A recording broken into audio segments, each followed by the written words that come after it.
ঈশ্বর তার জন্য প্রণাম করতে ভুলে গেলাম। সে কি বলছো কি? হ্যাঁ, তোমার প্রাণের ঈশ্বর কে গো? তুমি জানো না? নারীদের সর্বশ্রেষ্ঠ দেবতা হচ্ছে স্বামী গো। তাই যে নারীর স্বামী নেই তার জীবনে কোনো মূল্য নেই। জানো তো একটা কথা, স্বামী স্বর্গ স্বামী মর্ত, স্বামী যে পাতাল, স্বামীর মরণে নারী জীবন বিফল। কথায় বলে সংসার সুখী হয় রমণীর গুণে, সংসার সুখী হয় রমণীর গুণে, সতী করে প্রতি সেবা জনমে জনম। তোমার চরণে প্রণাম করে আমি আমার নারীদের জীবন আমি ধন্য করতে চাই। সে কি বলছো কি? হ্যাঁ, আজকে যেন তোমার ওই মুখের বাণী শুনে আমি যেন খুবই প্রশংসিত হলাম লোকে। তবে যদি তাই হয়, আমার চরণে প্রণাম জানিয়ে তুমি যদি নিজের নারীত্ব জীবনকে ধন্য করতে চাও, তবে তুমি অদূরে কেন আমার কাছে এসো, আমি তোমার প্রণাম অবশ্যই গ্রহণ করবো। তবে আমি তোমায় প্রণাম করিব। এসো।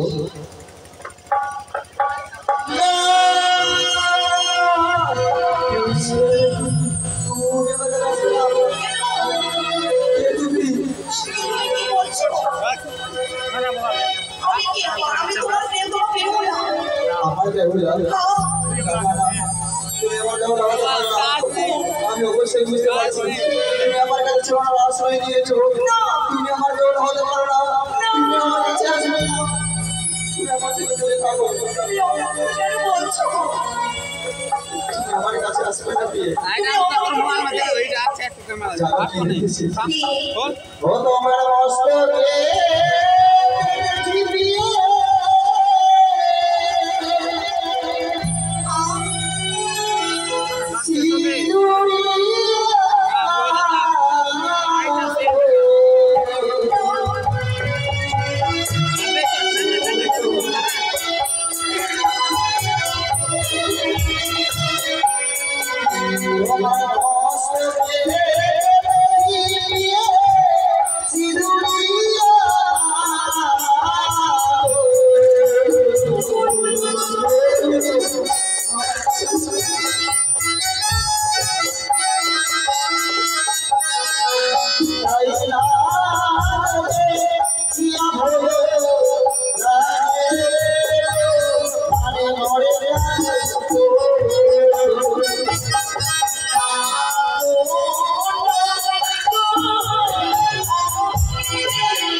আমার সাথে সুর এবার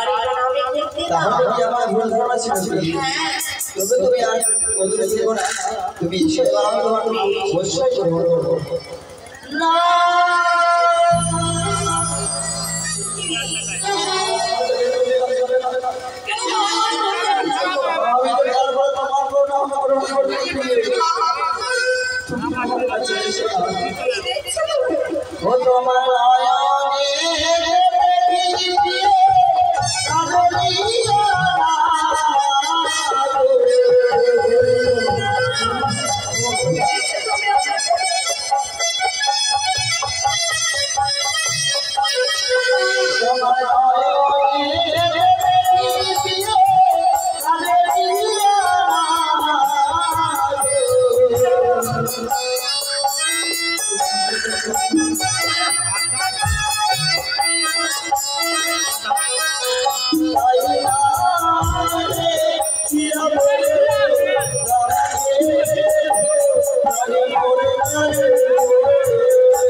আমার তোমাদের মন ভুল ধারণা করবো। আমার ভুল ধারণা। হ্যাঁ, তবে যদি তাই হয় তাকে বিয়ে বলো। তুমি না বলেছো বলো। নিশ্চিত লৌহ মাসের ধোঁয়ার সঞ্চয় নেই খবরের প্রতি কেমন শাড়ির বাদে আমি বলতা বলি। তবে তুমি কেন ভয় পাচ্ছ গো? এইভাবে তুমি যদি ভয় পাও তাহলে তো আমার বাড়িতে জীবনে ভণ্ড করতে পারবো না। তবে কি করবো আমি? তোমার হৃদয় বলছি বন্ধ করো, তারপরে আমার প্রণাম করি আমি আমার নারীর জীবন ধন্য করবো। সত্যই বলেছ। আমি যদি নিজের দুই চোখ খুলে তোমার প্রণাম গ্রহণ করি, সারা নিশি যেতে গেলেও যে আমি তোমার প্রণাম গ্রহণ করতে পারবো নাকি? তোমার কথা মতো আমি নিজের দুই নয়ন বন্ধ করি, তুমি আমার কাছে এসো। তুমি আমার কাছে প্রণাম গ্রহণ করে নিজের নারীত্ব জীবনকে তুমি ধন্য করে